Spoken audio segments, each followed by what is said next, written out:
আল্লাহ রাব্বুল আলামিন লাকাদ জাআকুম রাসূলুম মিন আনফুসিকুম আজিজুন আলাইহি মা আনিতুম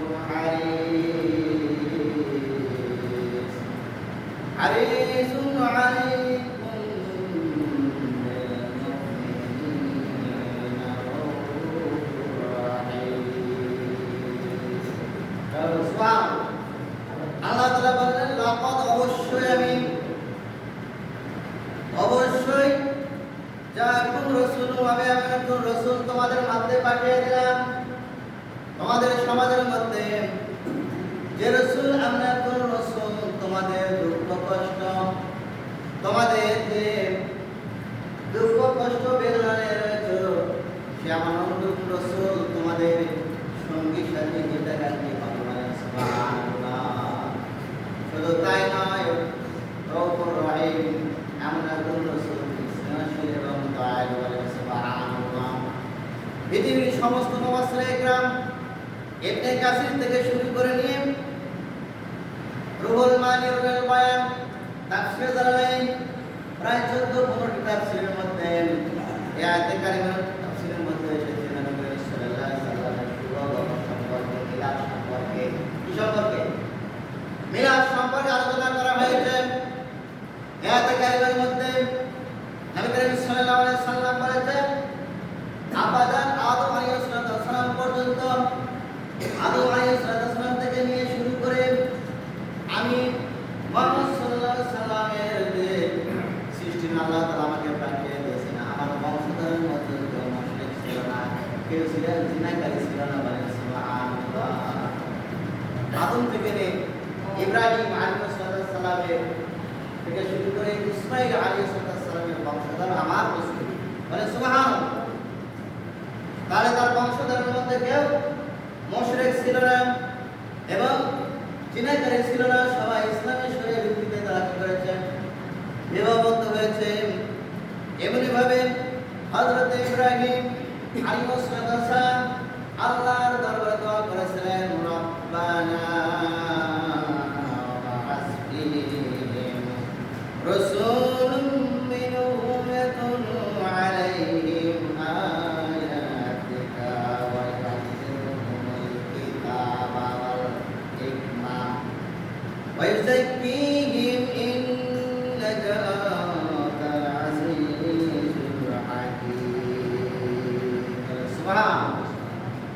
ইব্রাহিম আলাইহিস সালাম দোয়া করলেন, হে আল্লাহ সালাম আমার বংশধরের মধ্যে আমার একজন রাসূল আপনি পাঠিয়ে দিন, যিনি তেলাওয়াত করবেন আমার আয়াত এবং হিকমত এবং কোরআন সুন্নাহ শিক্ষা দেবেন এবং পবিত্রতা বিষয় শিক্ষা দেবেন। সুবহানাল্লাহ।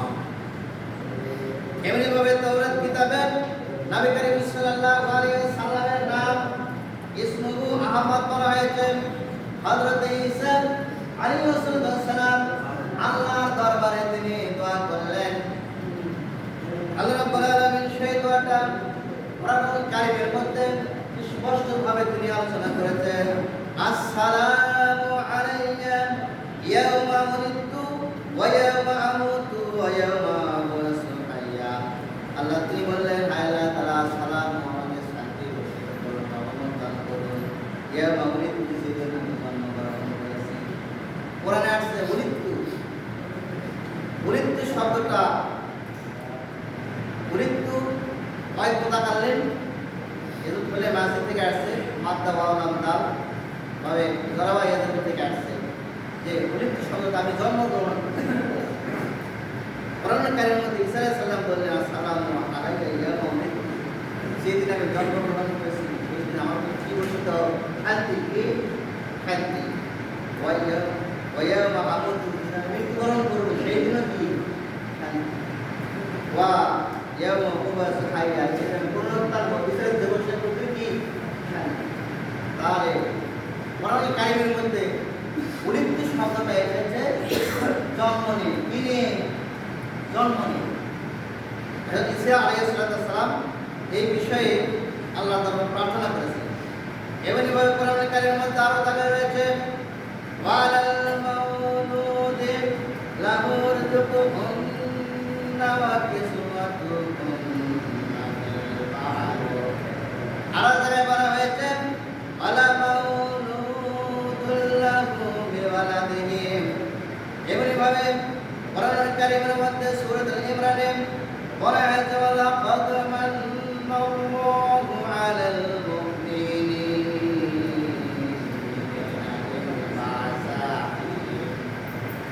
رسولا من أنفسهم يتلو عليهم آياته ويعلمهم الكتاب والحكمة وإن كانوا من قبل لفي ضلال مبين الله رب العالمين قرآن الكريم মধ্যে নবী করিম সাল্লাল্লাহু আলাইহি ওয়াসাল্লামের শানে আলোচনা করেছেন। অন্যান্য নবী আম্বিয়াদের শানেও তিনি আলোচনা করেন। তাহলে কোরআন কারীমের মধ্যে আমরা এখানে স্পষ্টভাবে আল্লাহ রাব্বুল আলামিন সূরাতুল ইমরানের 81 নম্বর আয়াত আল্লাহ তাআলা জানিয়ে দিলেন ওয়া ইয আখাযাল্লাহু মিসাকান النبيين لما آتيتكم من الكتاب وحكمة ثم جاءتكم رسول مصدق لما معكم إلى الآخر أيام الله رب العالمين নবী করিম সাল্লাল্লাহু আলাইহি ওয়াসাল্লামের শানে আগে ঘোষণা করেছেন। আল্লাহ রাব্বুল আলামিন 2 লক্ষ থেকে 8 লক্ষ প্রদান করে 2 লক্ষ নবীর এবং রাসূলদেরকে নিয়ে একটা সেমিনার করলেন। সেমিনার করার মধ্যে সেখানে সমস্ত লোকগুলা এবং নবী এবং রাসূলের আসল নবী এবং রাসূলের রূপগুলো নিয়ে সেমিনার করলেন। নিয়ে আল্লাহ তাআলা বক্তব্য দিলেন যে আমি তোমাদের নেব এমন একটা রাসূল পাঠাবো। তার কোন সেই রাসূল? জনাব মুহাম্মদ রাসূলুল্লাহ সাল্লাল্লাহু আলাইহি সাল্লামের শানে বললেন সমস্ত লোককে দিয়ে যে এমন একজন রাসূল আমি পাঠাবো, সেই রাসূল যদি তোমাদের মধ্যে আগমন করে সঙ্গে সঙ্গে লা তুমিন্না বিহি, তোমরা কি করবে? ঈমান আনবে তার প্রতি। কি করবে? ঈমান আনবে। ওয়ালা তামসুরুন্নাহুম, এবং সাহায্য করবে। অর্থাৎ নবী করিম সাল্লাল্লাহু আলাইহি সাল্লাম যে নবীর আমলে আগমন করবে সেই নবীর আমলে সমস্ত কিছু বাতিল হয়ে যাবে। আমার রাসূলের প্রতি ঈমান আনা ফরজ হয়ে যাবে। সুবহানাল্লাহ।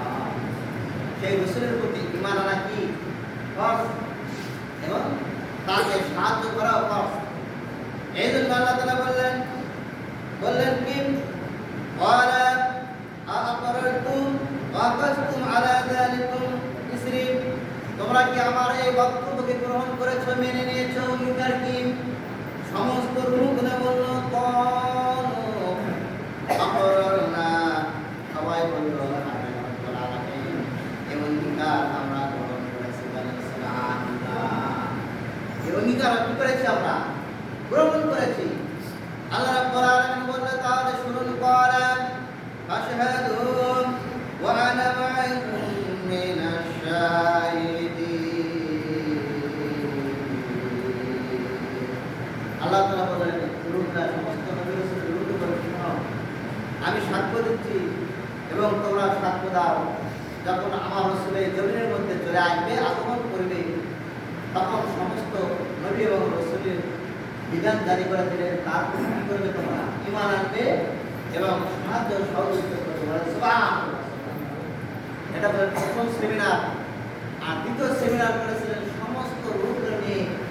আল্লাহ কোরআনে বলেছেন আলাস্তু বিরাব্বিকুম, আমি কি তোমাদের রব নই? আমরা সবাই বলেছেন ক্বালু বালা। দ্বিতীয় সেমিনার আল্লাহ তাআলা করেছেন। আর প্রথম সেমিনারে সমস্ত নবী রাসূলকে পরিচয় করে দিলেন কি? জনাব মুহাম্মদ রাসূলুল্লাহ সাল্লাল্লাহু আলাইহি সাল্লামের উপরে পরিচয় করে জানিয়ে দিলেন। এই জন্য নবী করিম সাল্লাল্লাহু আলাইহি ওয়াসাল্লামের শান সম্পর্কে আল্লাহ রাব্বুল আলামিন সূরাতুল ইউনূসের 58 নম্বর বিফাদলিল্লাহি ওয়া বিরহমাতিহি ফাবিযালিকা ফালইফরাহু। সুবহানাল্লাহ। ইয়া রাসূল আপনি বলে দিন যেদিন আমার ফজর রাত কোরআন কারীম আসবে আমি রহমাতি এই ফজর দ্বারা কোরআন কারীম দিলেন বোঝানো হয়েছে। এর তাফসীরে আব্দুল্লাহ ইবনে আব্বাস রাদিয়াল্লাহু তাআলা দুটি বিষয় নিয়ে এসেছে। ফজর মানে কোরআন কারীম আর রহমত দ্বারা জনাব মুহাম্মদ রাসূলুল্লাহ সাল্লাল্লাহু আলাইহি সাল্লামকে বোঝানো হয়েছে। কারণ আল্লাহ রাব্বুল আলামিন বলেছে ওয়া মা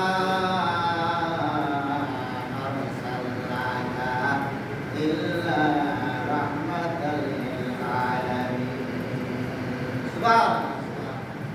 আল্লাহ রাব্বুল আলামিন জানিয়ে দিলেন যে আমি আমার রাসূলকে সারা বিশ্বের রহমত হিসেবে দান করেছেন। সুবহানাল্লাহ। নবী করিম সাল্লাল্লাহু আলাইহি ওয়াসাল্লাম বর্ণনা করেছেন ইন্না আওয়ালা মা খালাকাল্লাহু নূরিন।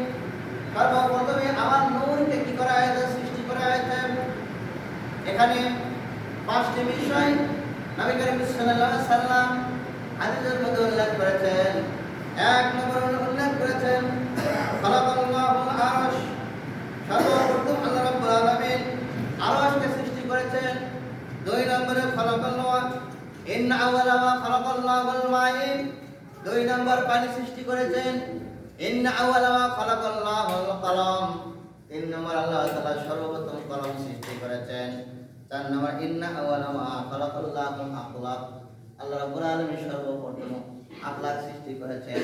পাঁচ নম্বর ইন্না আওয়ালা মা খালাকাল্লাহু নূরি নাবিয়াম। পাঁচ নম্বরে কি করেছেন? নবী করিম সাল্লাল্লাহু আলাইহি সাল্লামের নূরকে সৃষ্টি করেছেন। ইবনে হাজার আসকালানী রাহমাতুল্লাহি আলাইহি এই পাঁচটি হাদিসের আলোচনা করে তিনি বললেন ইন্না আউয়ালা মা খালাকাল্লাহু নূরুন নাবিয়ান সাল্লাল্লাহু আলাইহি সাল্লাম। বলেন সুবহানাল্লাহ। সর্বপ্রথম পাঁচটি বিষয় সৃষ্টি করা হয়েছে। ইন্না আউয়ালা মা খালাকাল্লাহু আরশ। এক নম্বর আরশ। দুই নম্বর ইন্না আউয়ালা মা খালাকাল্লাহুল মাই। দুই নম্বর পানি। তিন নম্বর ইন্না আউয়ালা মা খালাকাল্লাহুল কলম। তিন নম্বর হচ্ছে কলম। চার নম্বরে ইন্না আওয়ালা মা খালাকাল্লাহুল আকলাক। চার নম্বর আকলাক। পাঁচ নম্বর ইন্না আওয়ালা মা খালাকাল্লাহু নূরুন নাবিয়ান।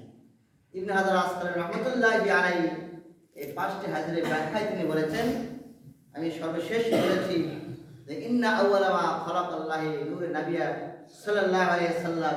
নবী করিম সাল্লাল্লাহু আলাইহি সাল্লামের নূরকে সৃষ্টি করা হয়েছে। বলেন সুবহানাল্লাহ। সম্মানিত উপস্থিতি, নবী করিম সাল্লাল্লাহু আলাইহি ওয়াসাল্লামের তিনি প্রথম নূর তাকে সৃষ্টি করা হয়েছে। তাহলে কোরআন কারীমের মধ্যে নবী করিম সাল্লাল্লাহু আলাইহি ওয়াসাল্লাম বললেন, হাদিস শরীফের মধ্যে নবী করিম সাল্লাল্লাহু আলাইহি ওয়াসাল্লাম কে মাতা কুনতা নাবিয়ান জিজ্ঞাসা করা ইয়া রাসূল সাল্লাল্লাহু আলাইহি ওয়াসাল্লাম সর্বপ্রথমে কাকে সৃষ্টি করা হয়েছে? নবী করিম সাল্লাল্লাহু আলাইহি ওয়াসাল্লাম বলেন ইন্নী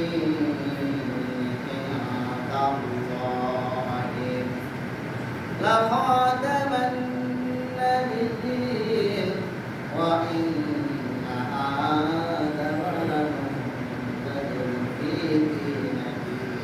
سبحان সবাই বলে ইয়া রাসূলুল্লাহ মাতা কুনতা নাবিয়া।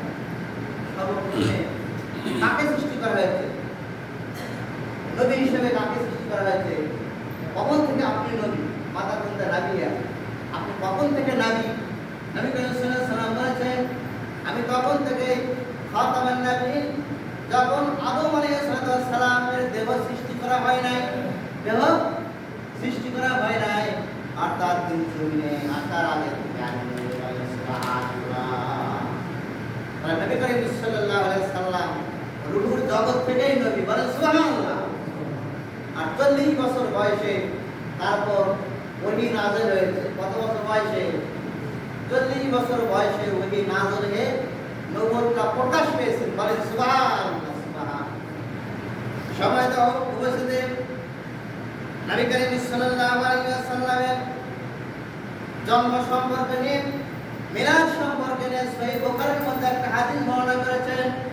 হাদিসটা হলো ওয়া ইন্নাহু ইরফাফু আন আবি লাহাব ওয়াল্লাহু ইয়াবিন ইসনাইন লি সাবাইহিম। بسوية جارية لما بشرته بولدته المصطفى صلى الله عليه وسلم সহিহ বুখারীর মধ্যে বর্ণনা করা হয়েছে নবী করিম সাল্লাল্লাহু আলাইহি ওয়াসাল্লাম বলেছেন নবী করিম সাল্লাল্লাহু আলাইহি ওয়াসাল্লামের সম্পর্কে বলা হয়েছে আর আব্দুল্লাহ ইবনে আব্বাস রাদিয়াল্লাহু তাআলা বলেন আমি স্বপ্নে দেখলাম আমার ভাই আবু লাহাব তিনি কাফের না মুসলমান কথা বলেন না কাফের আবু লাহাব কি কাফের আব্দুল্লাহ ইবনে আব্বাস তিনি স্বপ্নে দেখছেন আবু লাহাব যখন ইন্তেকাল করলেন স্বপ্নের মধ্যে জিজ্ঞাসা করছে ভাই আপনার অবস্থা কি অবস্থা কেমন আছেন আবু লাহাব বলছে ভাই আমি অত্যন্ত কষ্টের মধ্যে রয়েছি তবে একটা দিন আমি সবচেয়ে আরাম পাই সেই দিনটা তো সোমবার বলে সুবহানাল্লাহ কিবার সোমবার কি কারণে আরাম পাই জান্নাত থেকে বলছে ভাই যেদিন আমার ভাতিজা জন্মগ্রহণ করেছিল আমার দাসী সুহাইবা এসে বলল যে ভাইজান আপনার ভাতিজা জন্মগ্রহণ করেছে আমি আমার ভাতিজার জন্মগ্রহণের আনন্দেতে আমি ওই সুহাইবা দাসীকে আমি মুক্ত করে দেই বলেন সুবহানাল্লাহ তাহলে আনন্দের খুশিতে রাসূলের জন্মদিনে আবু লাহাবের মতো কঠোর কাফের সুহাইবা কি করে দিয়েছে দাসীকে মুক্ত করে দিয়েছে এই লোকটা ইশারা দিয়ে মুক্ত করে দিয়েছে আল্লাহ রাব্বুল আলামিন ওই সোমবার আসি আমার আযাবকে হালকা করে দেন আর আমি লোকটা মুখের মধ্যে সুশ দিলি জান্নাতে শুদ্ধ পান করি বলে সুবহানাল্লাহ তার বিশ্ববিখ্যাত কাফের কোনদিন জান্নাতে যাবে না তবে কখনোই সে জান্নাতে যাবে না এমন কাফের রাসূলের মিলাদের দিনে আনন্দিত হয়ে একটা দাসীকে মুক্ত করে দেওয়ার কারণে জান্নাতে সুদা পান করে সোমবারে একটা দিন কিবা সোমবারে একটা দিন তাহলে আমরা রাসূলের জন্মদিনে যদি একটি দোয়া দরুদ করে তাজদারি করি উদযাপন করে আল্লাহ রাব্বুল আলামিন আমাদের জীবনের গুনাহ কথা maaf করে দিতে পারেন না পারেন কি না অবশ্যই ইনশাআল্লাহ পারেন বিশ্ববিখ্যাত কাফের যদি রাসূলের জন্মদিনে দাসীকে মুক্ত করে দিয়ে জাহান্নামের আযাব থেকে মুক্ত করে দেয় হালকা করে দেয় সেই দিন সোমবারের দিন আযাবের হালকা করে জান্নাতে সুদা পান করে আমরা তো কাফের নই মুসলমান কি বলে আল্লাহর প্রতি ঈমান নাই আল্লাহর প্রতি ঈমান এনেছি রাসূলের প্রতি ঈমান এনেছি তাহলে সেই রাসূলের শানে আজকের রজনীতে ইশরাক নামাজ পড়ে আমরা দোয়া খায়র করব আলোচনা করব মিলাদ মাহফিল করব রাসূলের জন্ম নিয়ে আলোচনা হবে আমরা গুনাহ মাফের জন্য আমরা ইনশাআল্লাহ আসব বলেন ইনশাআল্লাহ ইশরাক নামাজ পড়ে দোয়া খায়র হবে আলোচনা হবে রাসূলের জন্ম নিয়ে মিলাদ নিয়ে আমরা সবাই গুনাহগার না গুনাহগার চেষ্টা করব যারা আমরা সুস্থ রয়েছি ঈশার নামাজ জামাতের সহিত আদায় করব ইনশাআল্লাহ সময় দেওয়া উপস্থিতি সহিহ মুসলিমের মধ্যে আরেকটা হাদিস বর্ণনা করেছেন ওয়ান আবি কাতাদা আনসার রাদিয়াল্লাহু তাআলা আনহু রাসূলুল্লাহ সাল্লাল্লাহু আলাইহি ওয়াসাল্লাম সুইলা আন সাওমিয়াম ইসনাইন فقال رسول الله صلى الله عليه وسلم فيه ولدت فيه منزل علي সাহাবায়ে জিজ্ঞাসা করলেন ইয়া রাসূলুল্লাহ ইয়া হাবিবাল্লাহ আপনি সোমবারের দিন রোজা রাখেন কেন কারণ কি বললেন না নবী করিম সাল্লাল্লাহু আলাইহি ওয়াসাল্লাম বলেন সাহাবারা এই সোমবারের দিন আমি জন্মগ্রহণ করেছি আর এই সোমবারের দিন আমার উপর কোরআন নাযিল হয়েছে সুবহানাল্লাহ আর রাসূলের জন্মদিন পালন করে রাসূল কি দিয়ে সাওম দিয়ে রোজা দিয়ে বলে সুবহানাল্লাহ এই ঋতু এখানে জন্মগ্রহণ করেছি এই জন্য সোমবারের দিন কি করে আমি রোজা রাখি বলে সুবহানাল্লাহ আর রাসূলের জন্মদিন পালন করে রাসূল কি দিয়ে রোজা দিয়ে বলে সুবহানাল্লাহ আরেকটা হাদিসে বর্ণনা করা হয়েছে হযরতে মা আয়েশা হাদিসটা বর্ণনা করেছেন এই হাদিসটা রয়েছে মুজাম্মিল কাবিরে ইমাম তাবরী রাহমাতুল্লাহ আলাইহি বর্ণনা করেছেন মুজাম্মিল কাবিরে প্রথম খণ্ড 28 নম্বর হাদিস وعن عائشة رضي الله تعالى عنها قالت ذكر رسول الله صلى الله عليه وسلم